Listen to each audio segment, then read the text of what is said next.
Okay, so hopefully everybody is able to see the screen. Get a couple nods there and that'll help me out. Yep, okay, good.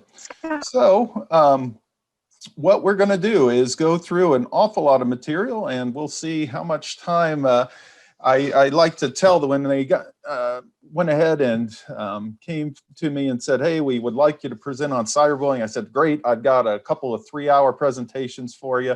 And they're like, no, not 3 hours, 30 minutes. And so I'm going to give you a little tease and taste of a variety of these issues. And then hopefully you'll be able to have a lot of questions and a lot of good discussions when you go back to your breakout rooms. So one of the things that I wanted to really emphasize is that cyberbullying can sometimes seem just a totally out of control and somewhat foreign kind of issue, just because the technology that our youth uses changes over time and it seems to rapidly shift. So if I had done this 2 years ago and started talking about TikTok, nobody would know what I'm talking about. Now, if you have any sort of exposure to teenagers or middle schoolers, everybody knows what that is. And so it can be pretty intimidating. But one of the best ways of really looking at cyberbullying is thinking about the stuff that doesn't change first. And the things that don't change are adolescent development. No matter what sort of advances are being made technologically, the body still goes through the changes that typically go through, and they are going to experience some of the same major changes that we all experienced when we were going through adolescence. So the first, of course, big thing to have to consider is puberty. And any of you who are working in middle school or high school population, especially the middle school, you know that there are many painful kind of transitions that go on with puberty. In many cases, I guess if you weren't dealing with it directly, it's almost a little humorous. But not so much if you're going through it yourself. I've also never had anybody when you look back at your life and go, middle school, that was a good time, just take me on back to that. Because a lot of things are going on, you go from this prepubescent body, very underdeveloped, and you morph into an adult body in less than 3 or 4 years. And it usually starts somewhere around 10, 11 years old, and you end up around 14 years old. And it's like, who is this person? I know I experience that all the time when you haven't seen somebody, like some of my daughter's friends. It's been a couple of years, they come back and I'm like, who are you? In addition to the outside sort of things that we all notice, you also know that there are some major upgrades in their brain capabilities. So there are 2 major times that our brain grows in our life. And the first time is right before we're born and the first couple of years after, and the second time is right during puberty. And that brain growth spurt is what allows us to do abstract thinking. And then we spend all of that time after we initially have this huge, what they call exuberance, or big growth in our brains, we spend the rest of adolescence pruning it away so that it looks like a manageable kind of structure versus just this out of control kind of thing. And the pruning means that there are going to be some more errors made along the way, and that the brain is particularly susceptible to environmental influences.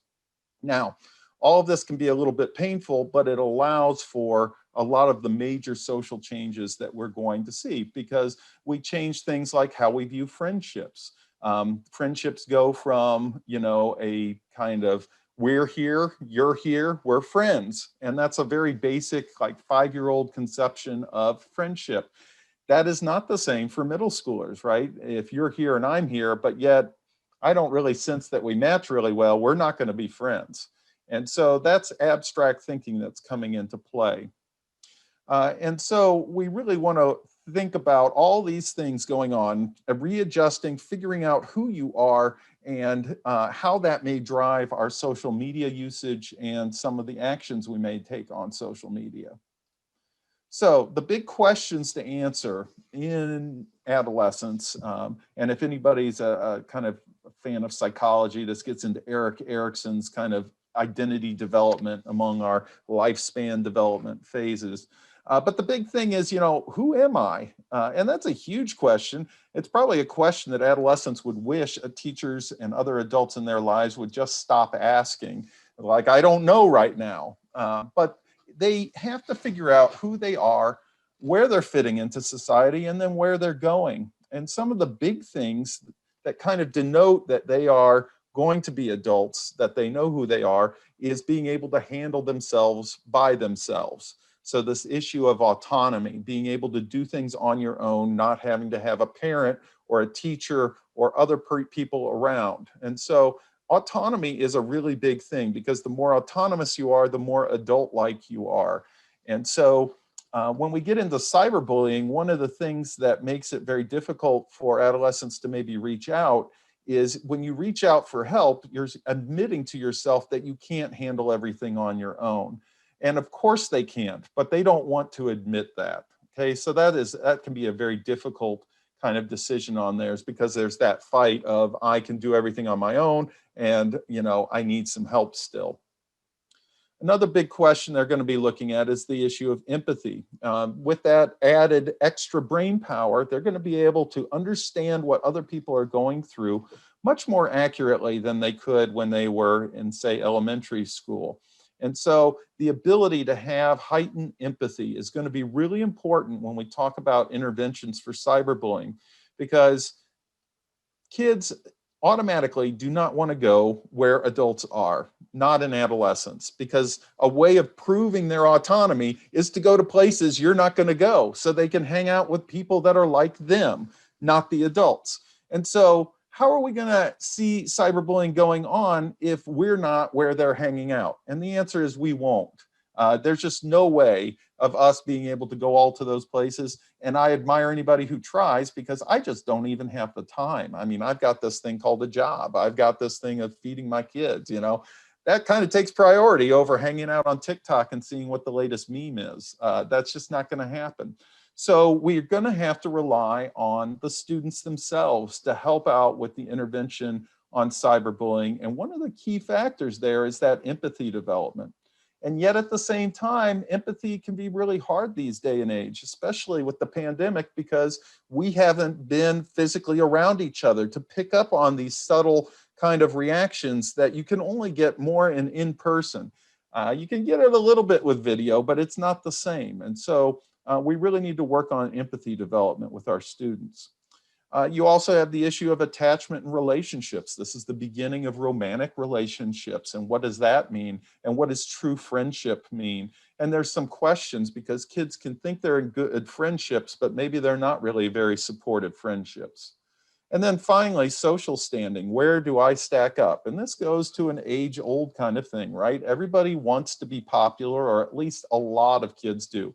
They see that as an outgrowth of kind of they've made it, that they've gotten all the approval. And of course, social media magnifies that, because you can even quantify it by looking at how many likes you get for a particular post, or how many views you have, or whatever the metric that social media outlet provides.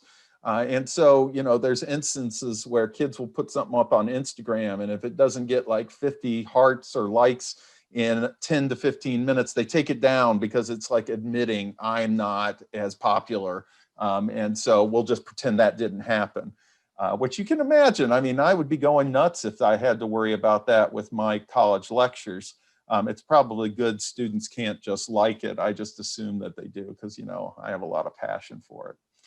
So what does all this mean? Well, unfortunately, one of the major factors we've seen over the last 10 years, and this is not even including the pandemic, so this is pre-pandemic kind of data that I'm giving to you, but there is a trend of major depressive episodes that are going on, in particular with females. Now, I'm not going to say males are not experiencing this, but this is where we really see a large increases in females and these major depressive episodes. We've also seen a greater increase in suicides. And once again, this is prior to the pandemic. And of course, the pandemic is not improving things. And the depressive risk factors, the things that are driving a lot of these young females into depression, are things like cyberbullying, which we're going to be talking about, and a lot more mobile phone use and texting. And so, I think one of the things we got to think about is the social media really the uniter that we think it is, or is it more of a kind of a false sense of interaction?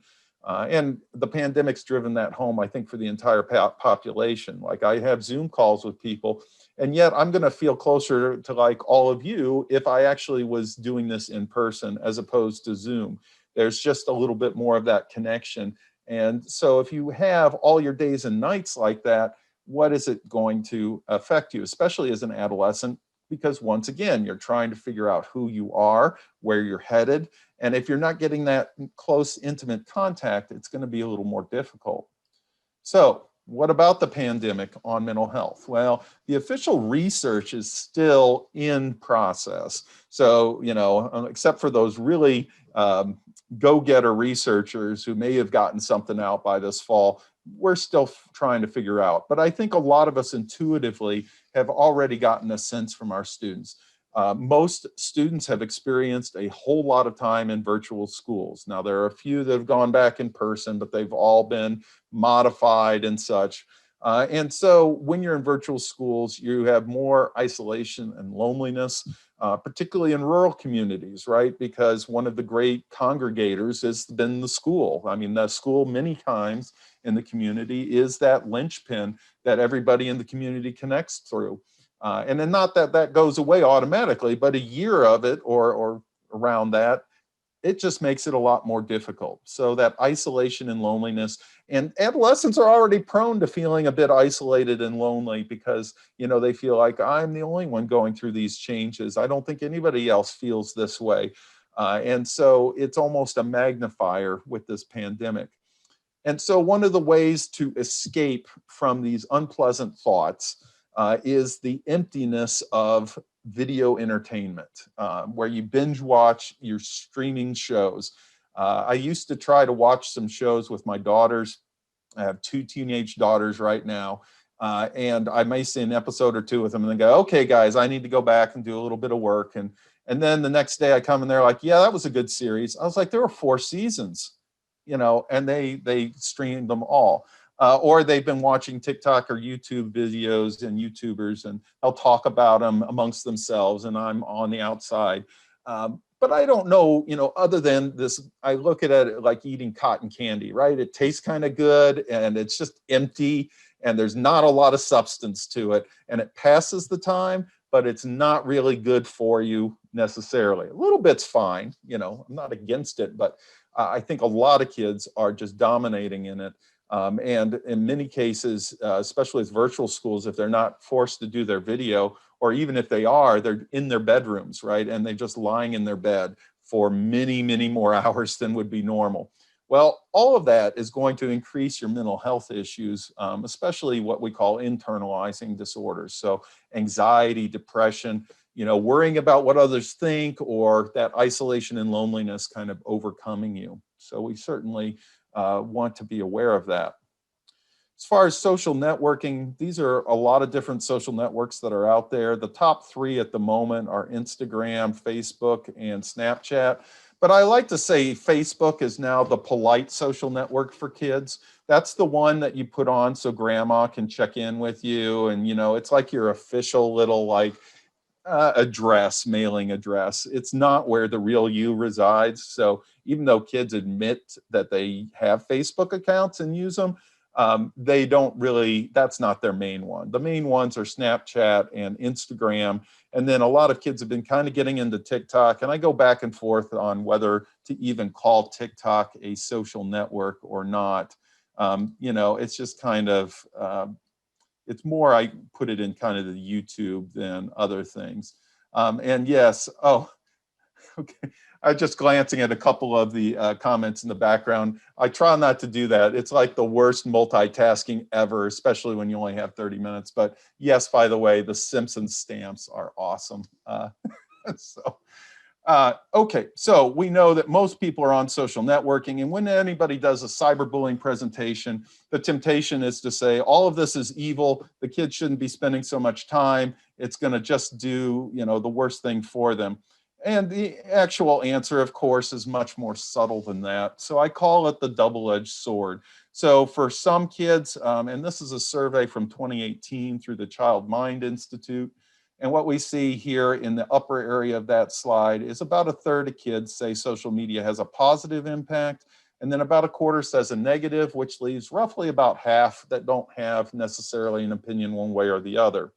So some view it as a source of support and can be just so important, and others it's a source of ridicule and being made fun of. And so what we see is people who have a tendency towards anxiety already usually make a bigger social investment or emotional investment in their social media, and then they are more prone to being affected by that social media. So if kids start getting negative things on social media, they're already kind of anxious. It sends their anxiety through the roof. And so once again, with more kids going online and spending longer periods because of the pandemic, I would estimate we're going to see a lot more anxiety popping up. And I even have kids after these prolonged virtual schooling that they become nervous to go back to school.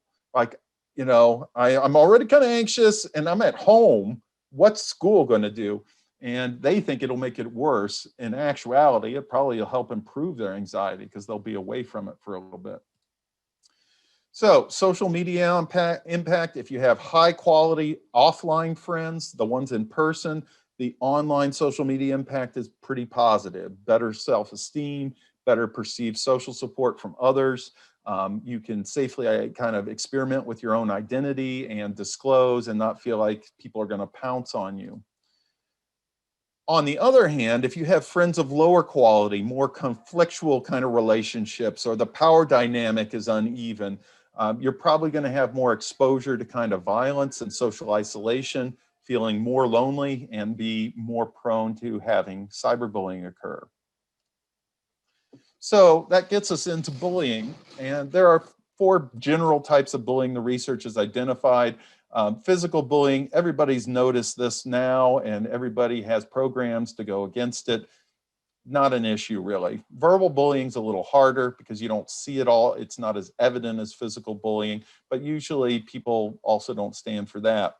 The thing that gets really difficult to identify is the emotional or psychological bullying. Sometimes we call relational bullying. These are the spreading rumors, kind of manipulating social relationships, excluding others. That's a thing that can be really hard to see. And cyberbullying, of course, is a lot of all 3 of these. Well, not so much the physical bullying, but the other 2, but through an electronic format.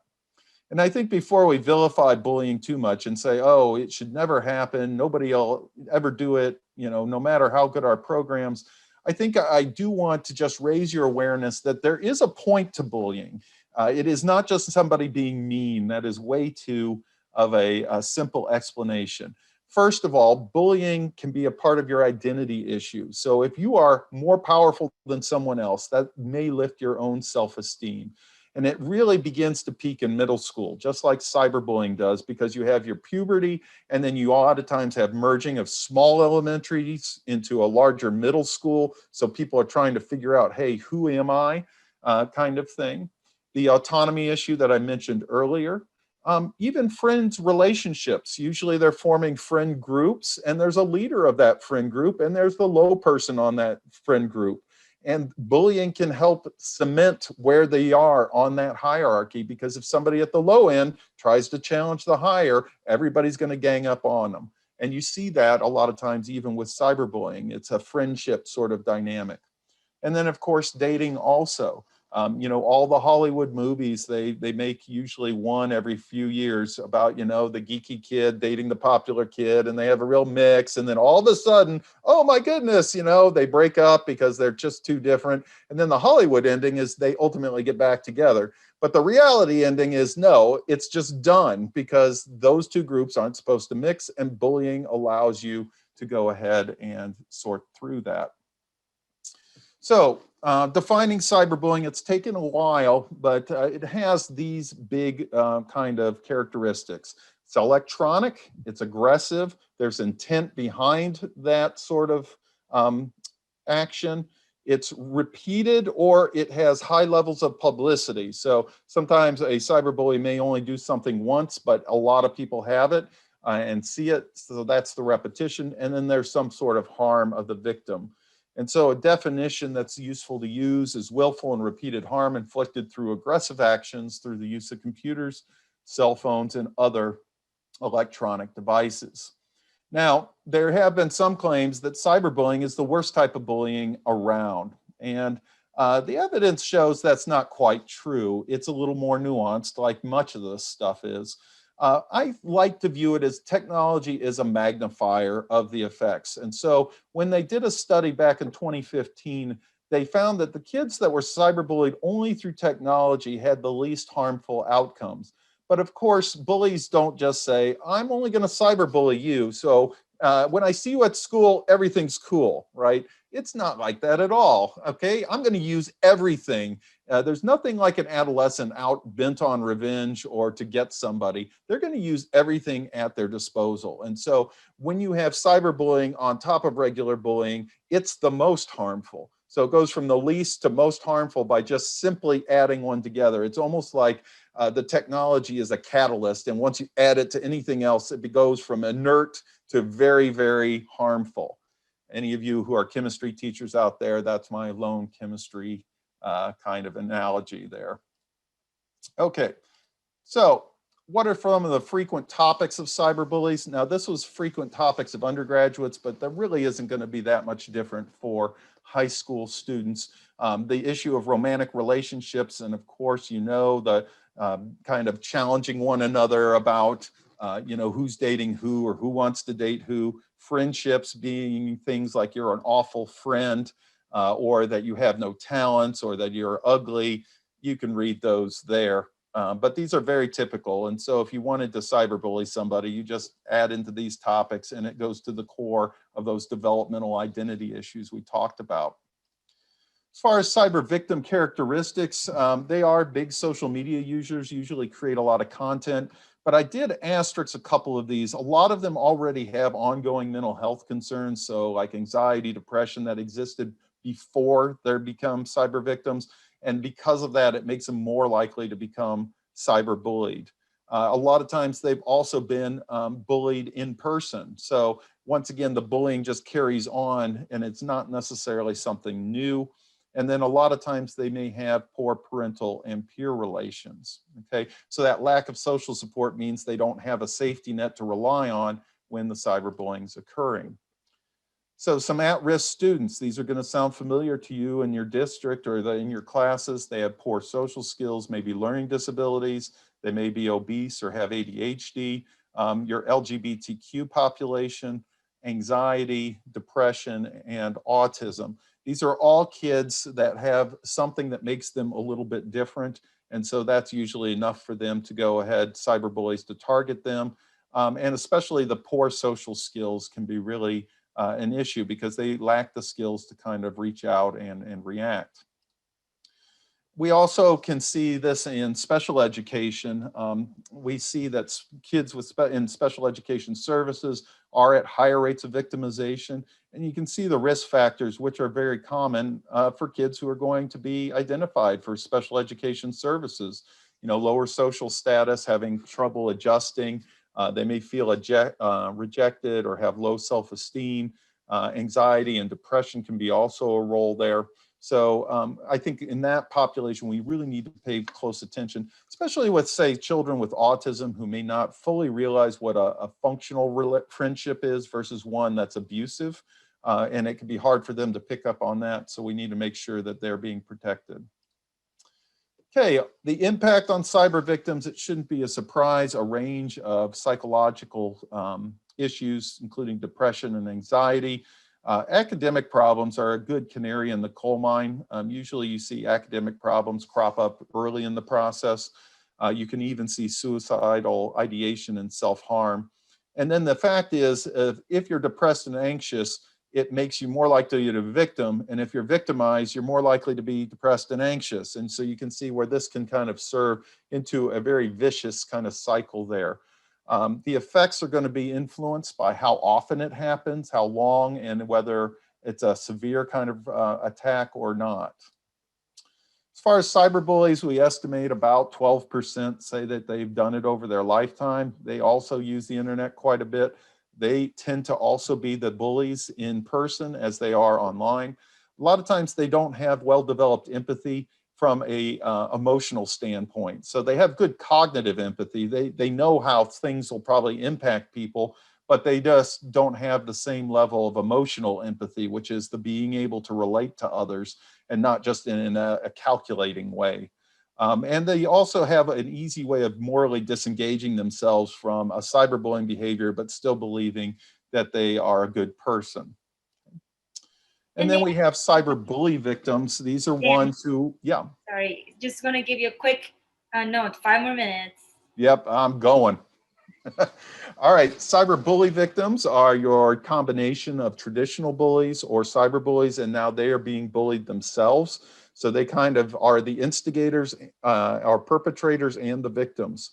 They tend to be rejected by the peers the most, and they have a lot of conduct and behavioral difficulties, things like impulsivity, hyperactivity, and they're at risk for all the people involved in cyberbullying more so than anyone else. Because they have both the risk factors of bullies and victims. Now, the people that you're going to want to focus on in the schools most is the bystander. These are the ones that see the cyberbullying. They don't necessarily instigate it. They're not the victims. They just witness it. And there are 3 types. And the type that we really want to encourage are the upstanders, who see it happens to somebody and then they take action. The passive ones just see it, do nothing. And then there are some that even encourage or egg on the cyberbullies. So we need to try to convert more of our student population into upstanders. As far as prevention and intervention efforts, you want to try to combine a set of strategies that are not as effective on their own, but when you combine them, more effective. So doing things like internet safety is really important. Encouraging coping strategies like seeking out social support, doing problem-focused coping. So that means tackling a problem, not retreating from it. What can I do? Because that empowers you as opposed to feeling helpless. And then trying to encourage empathy development. Once again, being able to relate to what others are going through makes you more likely that you're going to take action yourself. We want to involve parents as much as we can. So letting parents know about the types of activities that are engaged in online and trying to make sure that their children are safe from cyberbullying, and starting dialogues real early on about how they use the internet, and doing that before cyberbullying comes. So you want to start in your elementary schools, and that way that bond has been developed and that conversation link has been established. As far as whole school approach, that's the most effective. The good news is if you institute a bullying program, it also seems to bleed over and be effective in helping minimize cyberbullying. So of course you want school policies that are very clear and say the roles that people have to play in that. And then you also can involve peer groups. So this is where you take the upstanders, and whether you form an official group or really try to encourage everybody in, you want to go ahead and try to involve them, because peers are where a lot of this cyberbullying is going to happen. And if people get guidance on that, that's going to be very helpful. Finally, your classroom interventions, you could have a dedicated curriculum or you can embed it in existing curriculum. So a colleague and I established some like YA kind of literature that has bullying as part of it, and then having discussions within, say, English class. That's going to be more effective than a kind of self-contained curriculum, because it's going to be throughout and they're going to get the message in many different places. Of course, the better the relationship, the more likely that kids are going to reach out to you. And then teachers just need to be better informed. But I'm hoping in this crash course that I just gave you on cyberbullying and its developmental impacts that you'll have a little bit of a clue. I thought I was doing well by minimizing this to 27 slides. Obviously, I should have minimized a little bit more. So I apologize at the very brisk nature of this. This is my contact information, but of course we've got some breakout sessions I believe Sandra was going to talk about here. So feel free to contact me directly, but otherwise I will be hanging around and try to answer what I can in our time. So thanks very much.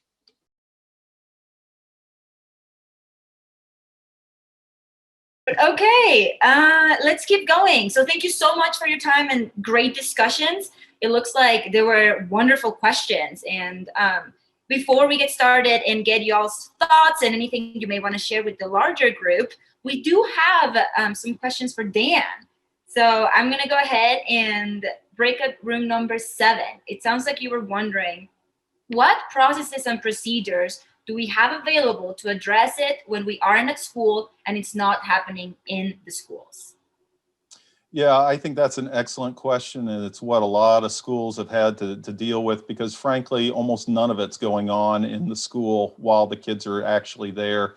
And it's a question of where the law and jurisdiction has not really kept up with the technology.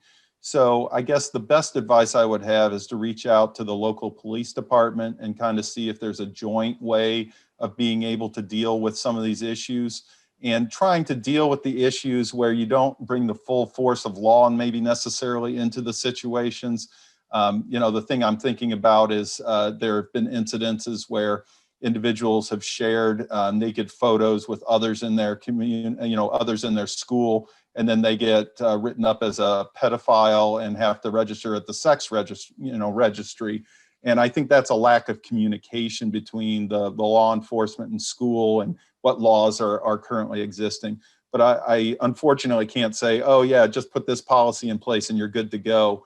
Unfortunately, most of the principals I've talked to about the issue, they say, yeah, it's not anything that started at school. It's something that somebody said online, and then it boiled over, and then Monday came, because it happened over the weekend, and then they're all in a pitched battle and we had no idea. So just good communication, I think, between how the technology overlaps and who would have jurisdiction. Thank you. That's a wonderful question. Thank you. For group number 7.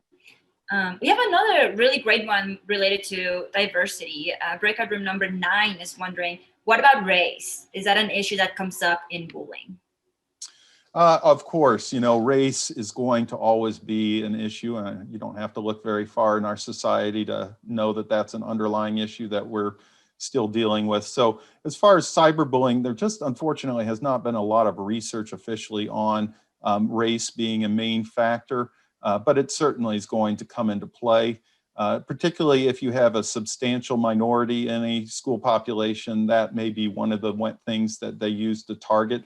Because once again, bullying is about power and to establish dominance over certain groups. And so minority groups who are in the minority of their overall school population are more likely to be targeted for that, to kind of keep them down at a different social kind of level. So I think it's a great question. It's just, I haven't seen a whole lot of research on regards to cyberbullying and how that targeting works. Thank you. I want to go ahead and open up the space. We do have more questions, but if anybody is really wanting to ask Dan live, please go ahead. Group 13 had a question, which is when cyberbullying is happening at 11 o'clock at night, what is the role and responsibility of the school? I think once again, we got to be realistic. You all have your own personal lives. You're not going to be, in many cases, monitoring this. So, I think it's something that if people make note of it, you're not expected to be up at 11 p.m. and necessarily address it that very moment. You do want to be as timely as possible, obviously. And you want to be a resource for parents and others who may have a student who, is going through that. But I think, one of the unfortunate consequences of all this technology is we feel like we're a 24/7, have to always be on call. And I think it's important. This is where you can get into your policies as a school about when things will be addressed, and making it a reasonable kind of expectation that people need to sleep, even if our adolescents don't. And that, we will address it as timely as possible, but timely does not necessarily mean immediately. Hey, Dan. Hey, what's an effective strategy for getting kids to turn their social media off? Effective versus liked, I don't know. That could be two different things. Take away their technological devices, that's effective. That would not be necessarily a smooth way to do it. I think what I've kind of discovered, now I'm going to use my daughters, I'm going to throw them under the bus here, but after about 3/4 of a year of being in this constant mindless binging, both of my daughters have actually taken to reading actual books now. And I think that, they're just a point where it becomes a vacuous activity. And I think bringing up balance. So, anytime you ban somebody from doing something, it all of a sudden becomes the most desirable thing I could ever have. So banning social media, I think, is kind of a mistake. Maybe limiting and talking with students and stuff like, what are you losing out on when you're spending as much time as you are on social media? Are there things out there in the world that you would like to experience that you could carve a little bit of time away from your social media to do? And give ideas. There's a lot of benefit, in spending time outdoors, especially in rural areas. There's just gorgeous parts of the country, in Kentucky anyway. We got rolling hills, lots of greenery, wonderful forests, hiking, opportunities. And so just kind of gently bringing those up as opposed to coming down as a hard mandate, I think is helpful. And I think when kids discover some of the joys you can have with in-person activities again, then social media may take a little more of a balance. But I would advise against the just take everything away and say you can't get this, because I mean, that's just, then you're dangling the catnip in front of them and they'll figure out a way, because they have all the time and all the motivation. And as parents or as teachers, we don't have either of those. So.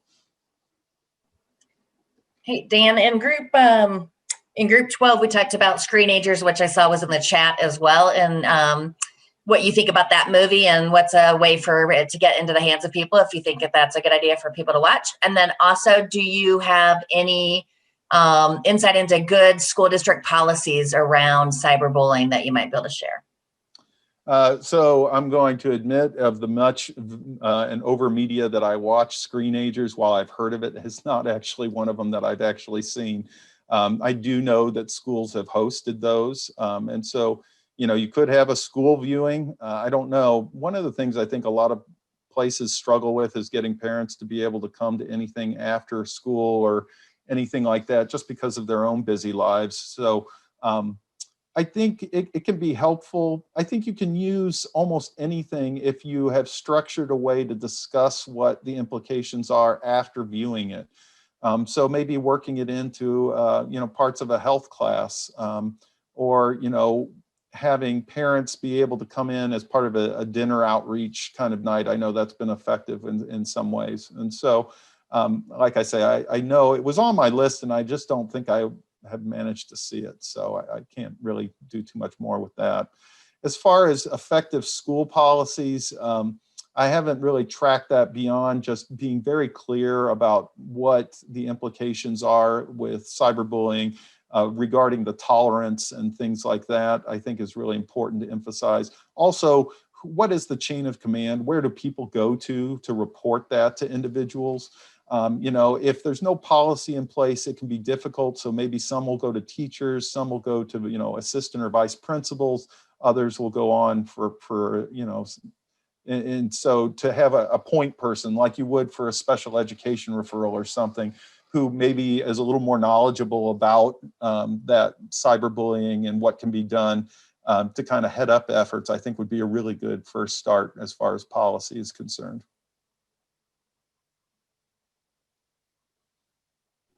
These are all excellent questions. Thank you so much. We do have also another great one, breakout room number 7. Do you have any good advice for mentoring the student leader, Upstanders, to help identify and address the cyberbullying?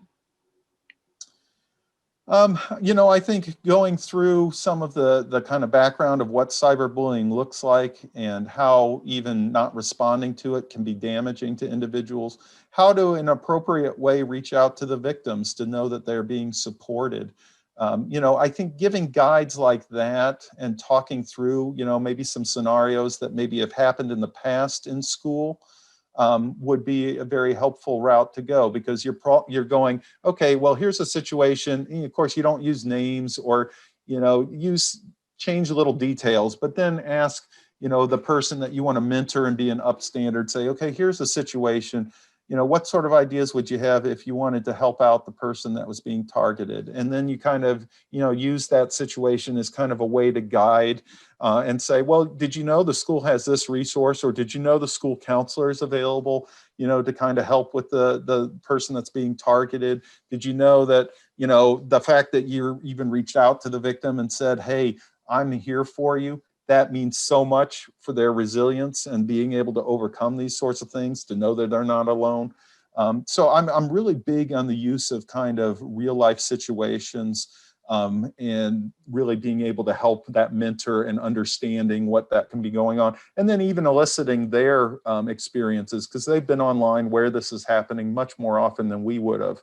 And say, well, can you think of anything that might be related to the ways that you've seen, other students in school using social media? And they're probably going to have way better ideas than we could even possibly dream up.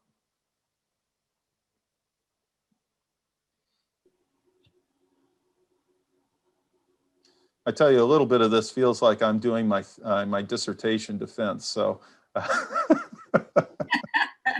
I know I'm an expert and all, but there's still a little anxiety there. Yeah, just a little bit of heat, right? I have a question just to follow up on that. Are there ways to kind of promote becoming or being a more active upstander, making being an upstander cool? Yeah, one of the things that really struck me, and this was in Overland, I believe, and that's in Colorado, right? Is that sound familiar? I may have been more. Well, high school is, yeah. Okay, so many years ago, this shows how long I've been doing this topic, but they established a Facebook group that was against cyberbullying called the Cool Kids of Overland or something like that. And it was student generated and student run.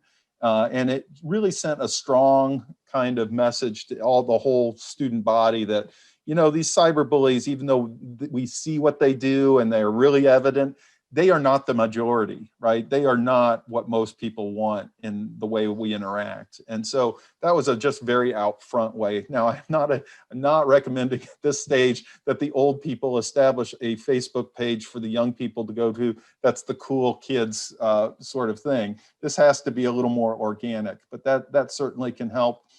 There was a question earlier in my own little mini breakout room with the organizers here, and there were a lot of questions about what were the books, the YA novels that you were recommending that we could incorporate in the curriculum. And I included that to them, and I don't know how they're going to get that to you, but there are several really good ones. And frankly, it's those type of discussions where it's based within a narrative that you can really talk about various characters and how they reacted and what were the implications of the way they reacted. And that is really nice. I like using those kind of examples. It could be a film if you wanted to, because what it does is it allows them to displace and not say, I saw this, I did this, but rather, I have a friend.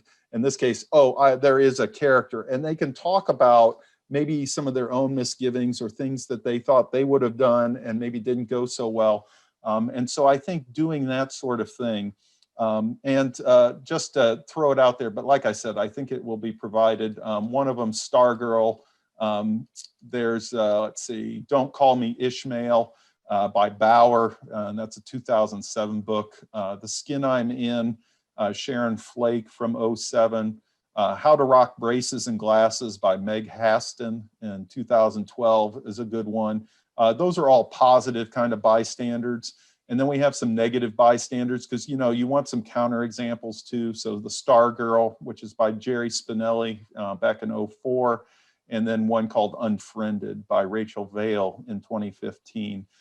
So, all of those could be some good examples. They're a little bit older, and I am not, my colleague who I co-taught this course with, where we came up with this and did our research, has moved on, and she was a middle school educator. So she kept me up on all the YA novels. I'm afraid I haven't been able to keep up with that. The best I've done with not even a YA novel was a children's novel. It's called Don't Eat Your Classmates, and it's a little dinosaur who goes to kindergarten. Anyway, if you haven't had a chance to check that one out, it's just awesome. I loved it. Excellent. Again, thank you so much for all of these recommendations. And everybody, as you know, on Monday, you'll be receiving an email that will have all of these resources available for you.